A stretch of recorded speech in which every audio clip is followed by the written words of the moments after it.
하나님께서 우리에게 주시는 말씀은 히브리서 9장 27절의 말씀입니다.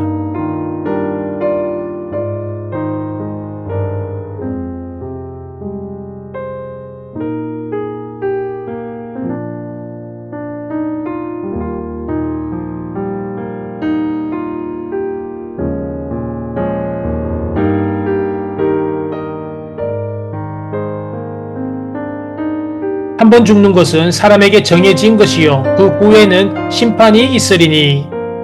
아멘.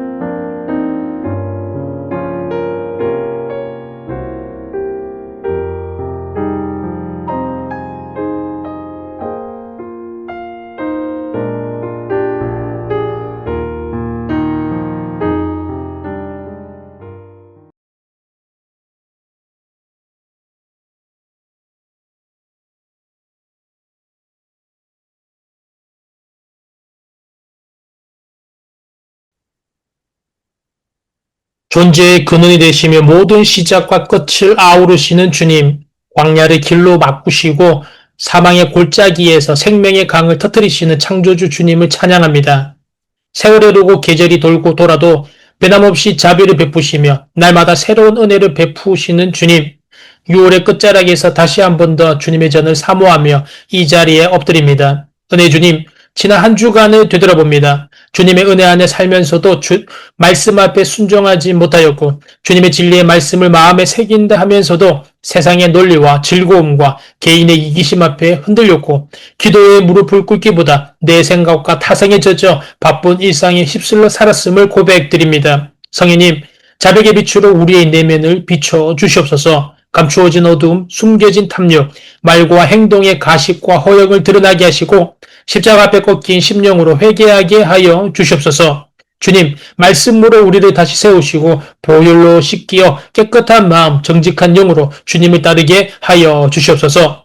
그 사람은 쇠하나 속 사람은 날로 새로워지게 하시고 눈물의 회개가 기쁨의 찬송으로 바뀌게 하여 주시옵소서. 평강의 아버지 하나님, 이 나라 위에 세우신 대통령 세우셨사오니 간절히 기도드립니다. 주님께서 주권을 가지시고 세우신 자에게 다윗과 같은 중심을 주시며 솔로몬과 같은 지혜를, 다니엘과 같은 절제와 신실함을 허락하셔서 주님의 뜻에 합당한 통치를 하게 하옵소서.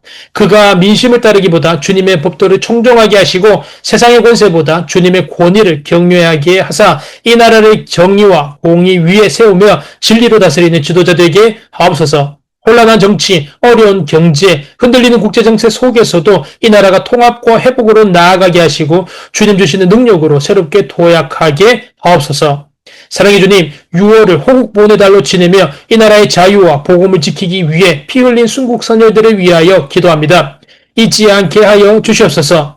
우리의 평안은 누군가의 기도와 눈물 위에 세워졌고 신앙의 자유는 십자가를 지고 따랐던 선조들의 고난으로 지켜졌음을 다시 깨닫게 하옵소서. 부디 이 나라의 교회들이 더욱 깨어 믿음을 지키게 하시고 이 민족이 정치와 경제, 국방의 영역 속에서 다시 한번 하나님의 중심으로 하는 부흥의 역사를 경험하게 하옵소서. 그리고 세계 속에 복음의 통로로 쓰임받는 나라 되게 하옵소서. 은혜 주님, 장마가 시작되며 계절이 빠르게 변하고 있습니다. 땅에 내리는 비처럼 우리 청년의 심령에도 하나님의 은혜와 생명의 말씀을 부어 주시옵소서. 청년들의 예배가 회복되게 하시고 주님을 찾는 발걸음 속에 회복의 손길이 닿게 하옵소서. 불순종의 영은 떠나가게 하시고 사랑과 순종, 기도와 찬양이 중심이 되는 청년 공동체로 이 지역과 사회에 우뚝 서게 하옵소서. 청년의 삶 속에서 학교와 직장과 속해 있는 가정, 삶의 자리에서 주님 주시는 지혜와 능력과 건강으로 세상 속에서 굳건한 믿음의 자녀로 승리하게 하옵소서. 우리와 함께 하시는 아버지 하나님, 한 주간 삶 속에도 주님의 말씀 듣고 깨달음과 결단이 있게 하옵소서. 순종하는 손길 위에 은혜를 더하시고 각자 자리에서 주님의 영광을 나타내게 하옵소서. 한 주간 살아계신 하나님을 만나는 시간, 치유와 회복과 회개의 자리, 능력과 은혜가 충만한 시간들 되게 하옵소서. 함께 하실 줄 믿사옵고 우리 예수 그리스도 이름으로 기도드립니다. 아멘.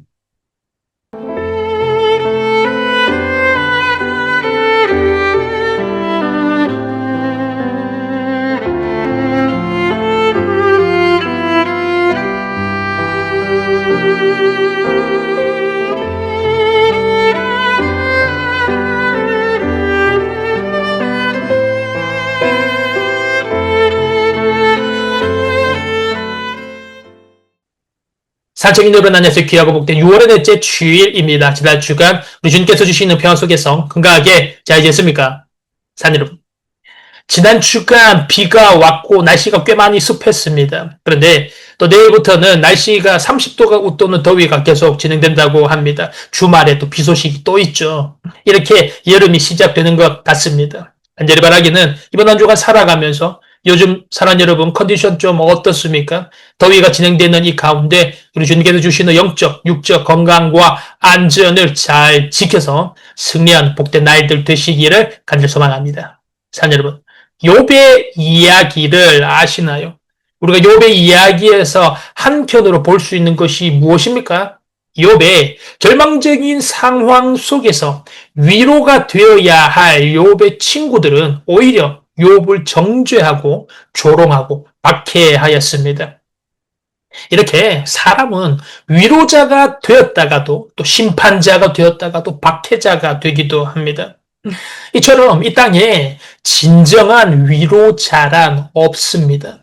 오직 하나님께만 우리의 소망이 있을 뿐입니다. 그러므로 인생의 처절한 위기 앞에 마지막 보루는 믿음입니다.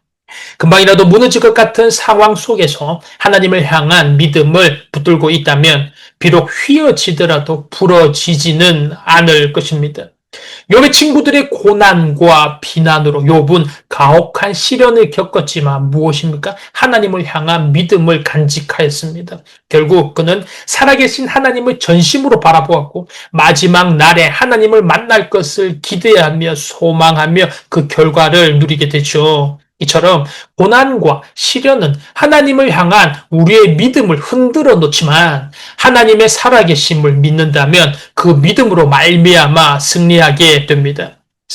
그러므로 사랑하는 여러분, 이번 한 주간 살아가면서 우리 삶의 많은 문제와 어려움으로 인하여서 흔들리더라도 신실하신 하나님을 끝까지 믿으시기를 바랍니다. 하나님을 믿는 자는 끝내 하나님의 살아계심을 보게 될 것입니다.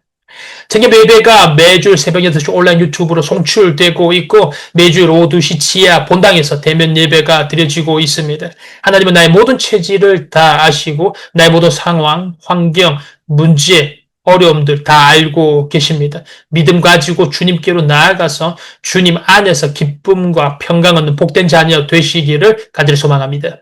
오늘 하나님께서 우리에게 주시는 말씀 히브리서 9장 27절의 은혜를 함께 나누기로 합니다. 사랑하는 여러분, 오늘은 교리 15번째 시간 웨스트민스터 소요리 문답 19번째 질문을 알아보고자 합니다.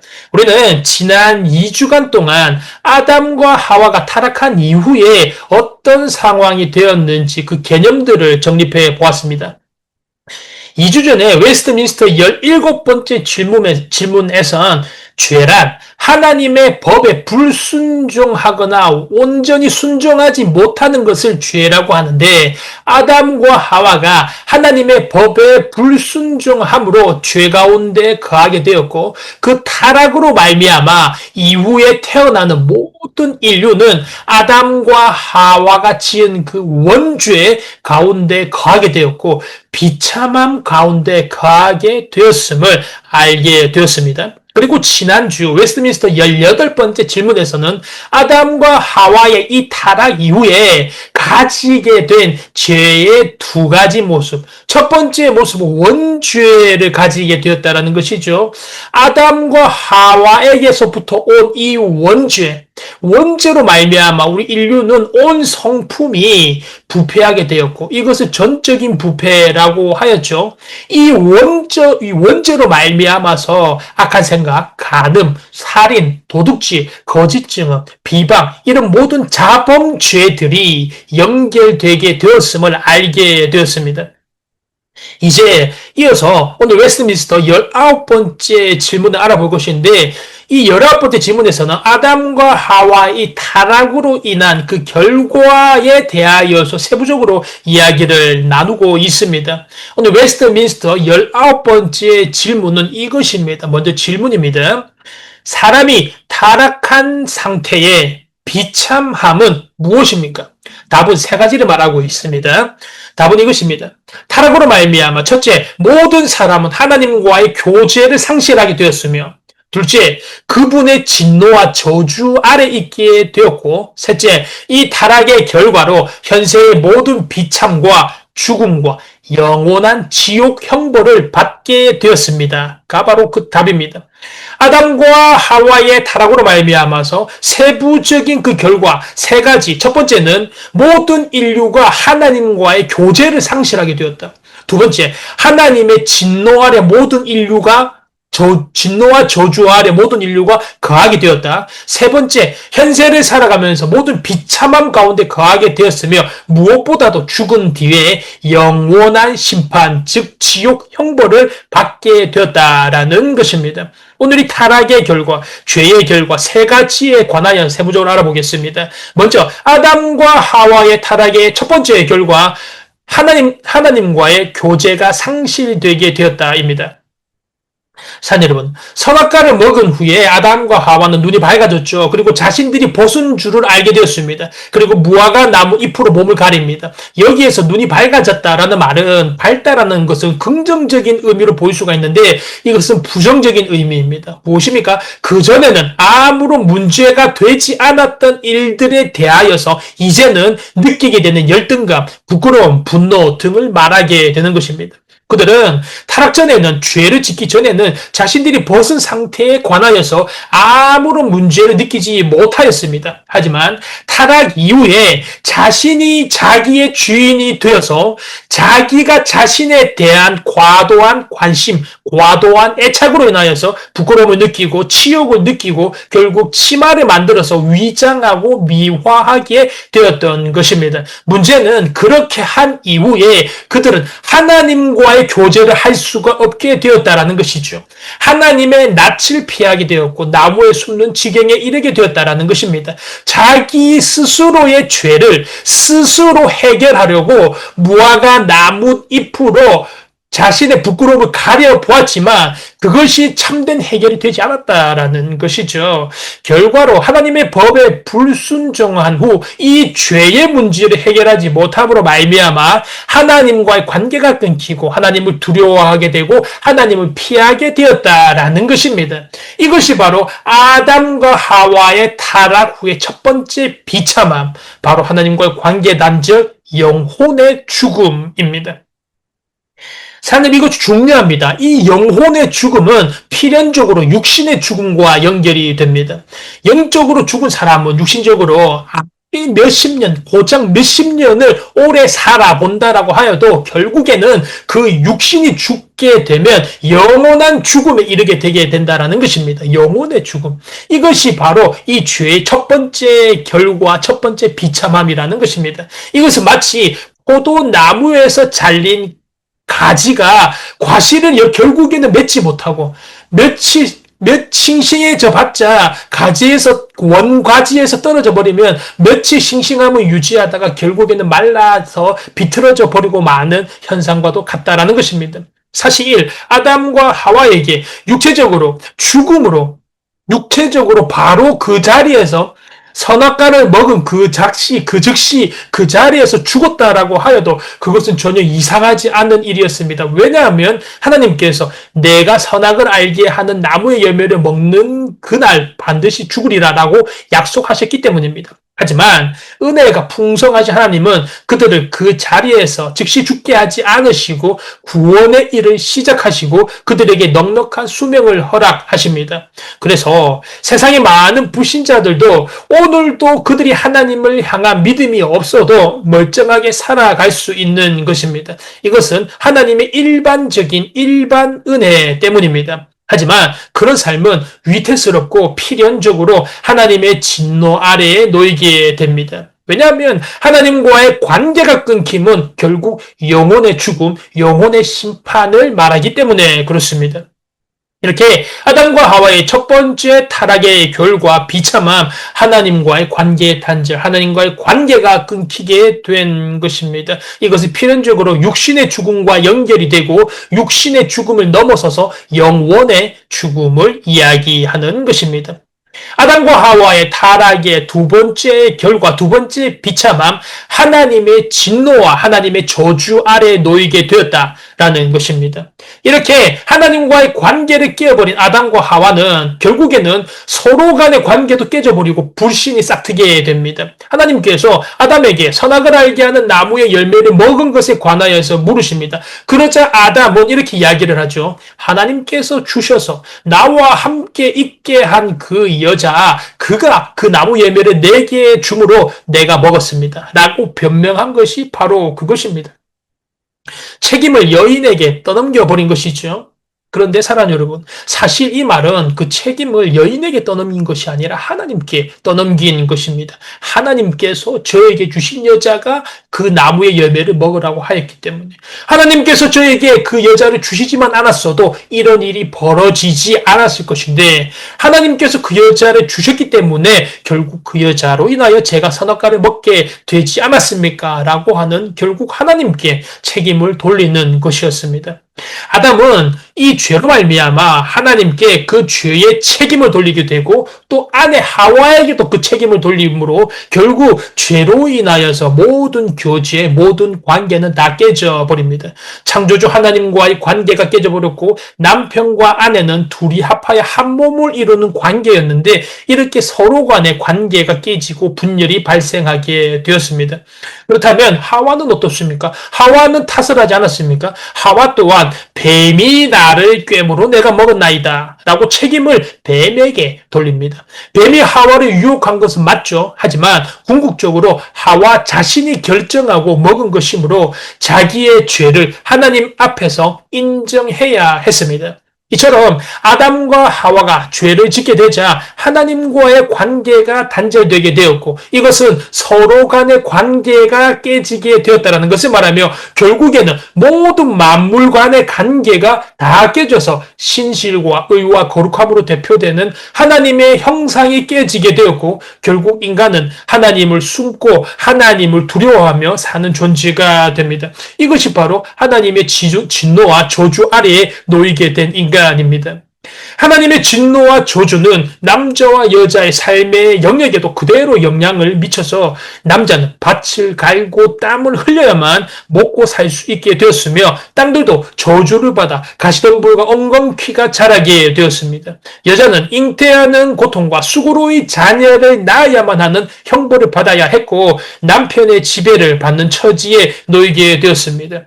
뱀은 모든 가축과 들의 짐승보다 저주를 받아 배로 다니게 되었고 배로 다니게 되었다는 것은 미천한 존재가 되었다는 것이죠. 또 살아있는 동안 흙을 먹게 되었습니다. 이 흙을 먹게 되었다는 것은 땅만 바라보고 땅의 것만 추구하고 땅에만 소망을 갖게 살게 되었다는 것이죠.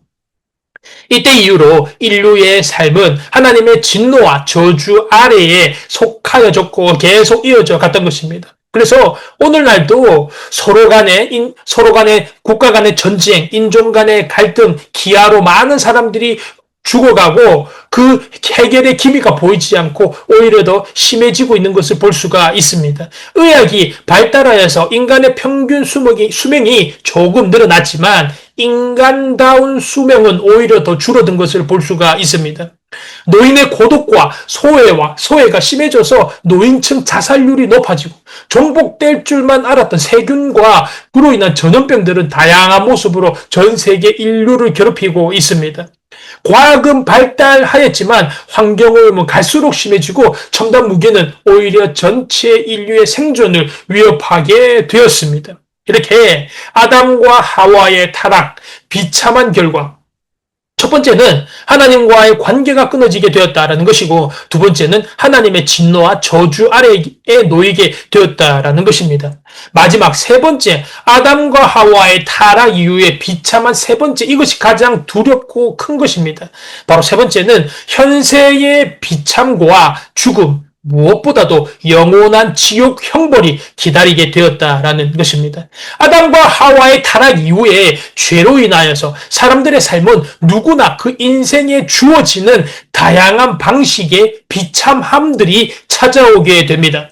우리가 바라보기에 아무리 부러운 모습을 가진 사람이라 할지라도 그가 사는 동안에 반드시 겪어야 할 비참함을 모두가 다 안고 살아가게 되었습니다. 그래서 각종 재난이 그치지 않고 병으로 고생하고 사고가 터질 때마다 이것이 하나님과의 관계에서 끊어진 이후에 온 비참함임을 알아야 합니다. 문제는 하나님과의 교제가 끊어진 사실을 비참하게 느끼는 것은 하나님을 알고 하나님을 사랑하는 사람이나 느끼는 것이지 하나님과의 관계가 아예 없는 사람은 그것을 느끼지 못한다라는 사실입니다. 마치 아주 갓난 아기 때 부모를 잃고 고아로 자란 사람은 부모가 없다라는 것이 얼마나 비참한 처지라는 것을 남이 말해주지 않으면 비교할 수가 없듯이 하나님과의 교제가 끊어진 사람은 자신의 상태가 얼마나 비참함에 있다라는 것을 알지 못한 처지로 살아간다라는 것입니다.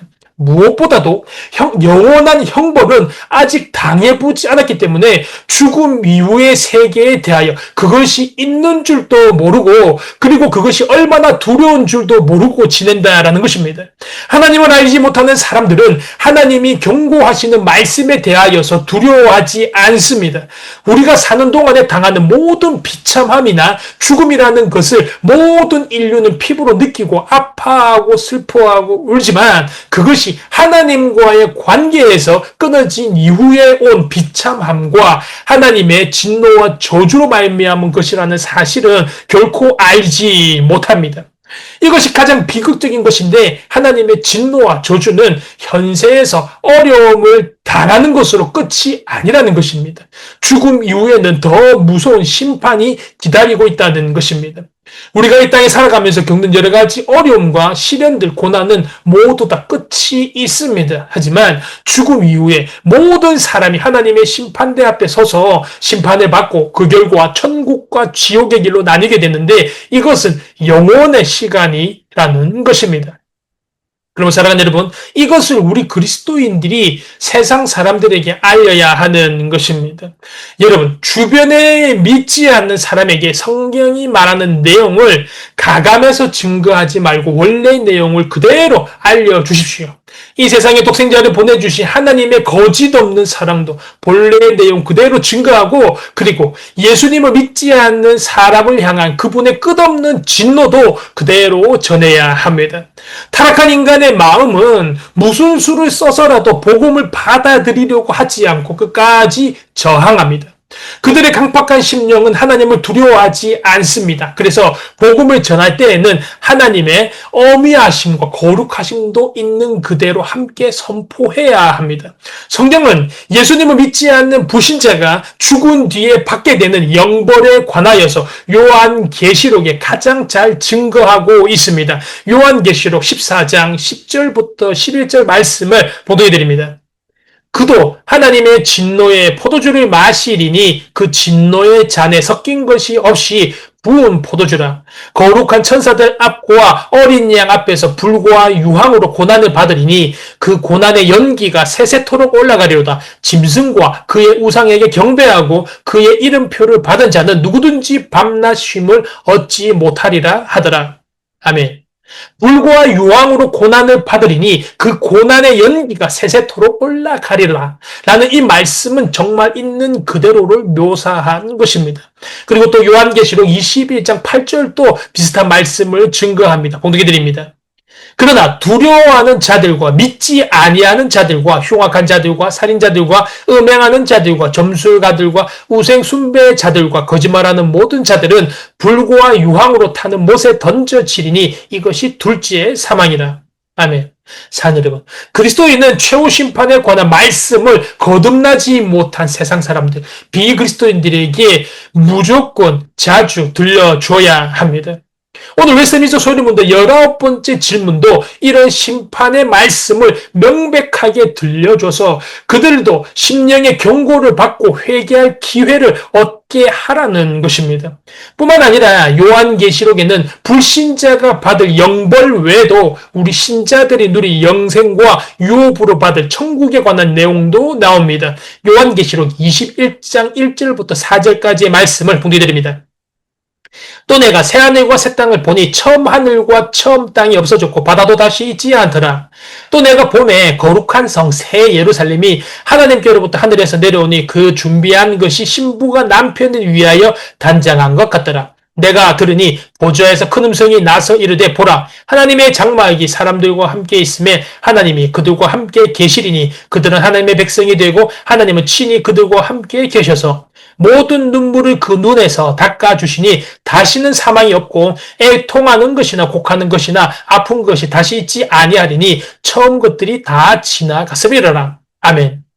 사랑하는 여러분, 참으로 예수 그리스도의 십자가 대속의 은혜를 믿는 우리 성도는 영원히 살아갈 천국에 있는 눈물과 사망과 애통하는 것이나 아픈 것이 다시 있지 않다고 합니다. 아담의 범죄로 말미암아 세상에 들어온 이 모든 것은 다 지나갔고 찾아볼 수 없음을 이야기를 합니다. 그리고 사랑하는 여러분, 성경은 의인은 영생에, 악인은 영벌에 들어가리라고 분명하게 증거하고 있습니다. 사랑하는 여러분, 주변에 살아가면서 믿음을 따라 고난과 한난과 어려움을 감내하며 살아가다가 천국에 가기를 전하시겠습니까? 아니면 이 땅에서 사는 100년 남짓한 기간 동안 날마다 즐겁고 행복하게 살다가 지옥에 가기를 전하시겠습니까? 말씀을 정리하겠습니다. 오늘 이야기는 죄의 결과, 그 비참함에 관하여서 이야기하고 있습니다. 무엇입니까? 영벌.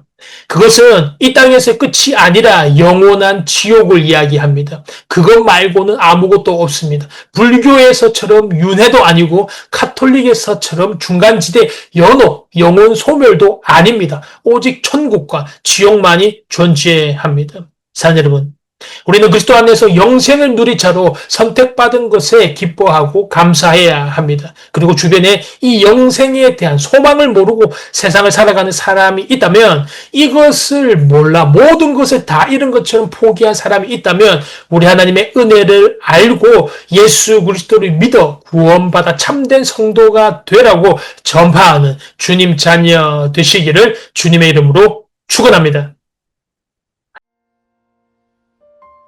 주님께서 보내실 때 함께 가시겠습니까? 주님의 눈물을 기억하며 가시겠습니까? 주님의 초림과 그 이후에 우리는 주님의 재림을 기다리는 종말의 때에 살고 있습니다. 여러분 정말 종말을 기다리십니까? 주님이 다시 오실 것에 대한 확신을 가지고 살아가십니까? 우리의 삶을 돌아보는 예배되게 하여 주시옵소서. 우리가 먹고 자고 입고 쓰는 것들 결국에 목적이 어디에 있는지 돌아보는 예배되기를 축복합니다. 우리 주님 오실 그날을 기대하며 함께 고백하겠습니다. 마라나타 마라나타 주 예수여 어서 오시옵소서. 땅의 모든 끝 모든 족속 주를 찬송하게 하소서. 마라나타 주 예수여 어서 오시옵소서. 모든